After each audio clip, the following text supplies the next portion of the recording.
Hi guys, my name is Lindo. Let's talk about some of the things that people do, the mistake that they do when they're either applying for university, for a bursary, for a job, whatever that you may apply for, especially maybe digitally. Even with the manual application, you still have to get these things correct. Okay, the first one is your contact details. More especially these days, your phone numbers and your email address.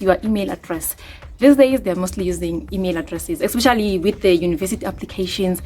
University will not really call you to tell you an update about your status. They're going to send you an email. So if you get that wrong, you sometimes won't even be able to proceed with the application.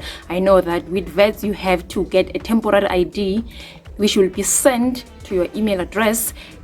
You have to use that to continue with the application. So if you put in a wrong email address, you're not gonna get that temporary ID. Somebody else will get it, you're not gonna get it, and you don't know who that person is. So please make sure that you put in a correct email address, because I know that sometimes they will give you a chance to put in your email address, right? And then they say confirm email address. But at times you're given one shot. If you get that wrong, you are doomed.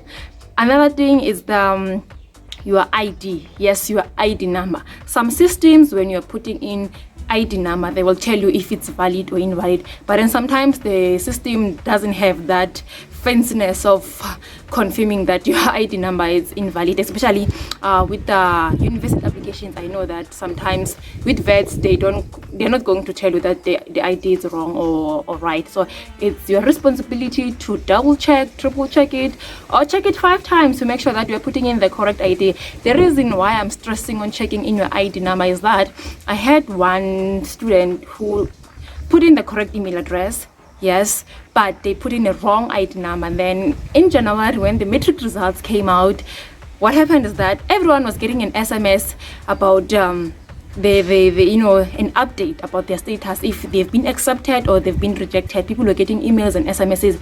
She wasn't getting anything. When she was checking her status on the self-service, they were still waiting for her matric result. So what it means that because of that wrong ID number, vets couldn't get her results from Department of Education. So I don't want you to go through the same thing.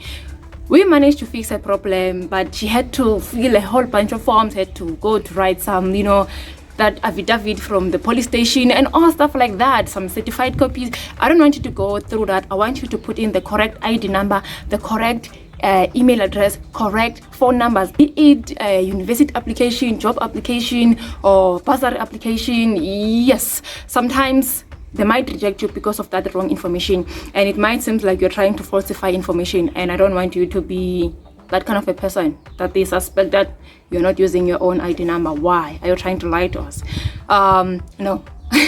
Okay, please get that information correct. And then once you get your your student number when you're applying for university, and they tell you to pay a certain application fee, and they say that use your person number or your student number for a reference when you're going to pay for that. Make sure that you capture that correctly. Okay, make sure that you capture that correctly. If it doesn't reflect correctly on them, you might have some problems. I don't want you to go through that. I don't want you to go through that. Sometimes I had somebody who told me that, but it's a waste of time to keep on double checking the information. I know it. Yes, I know you know your ID number very well. You know your phone numbers very well. Chances are, you might make a mistake. But then at times, when you know some information by heart, you just feel like you did it correctly. You just feel like you just typed in the correct numbers. But later on to find out that, it wasn't really correct. It was just, there was a mess somewhere, instead of punching N, you punch in the letter next to N. So that is the reason that you should check your information.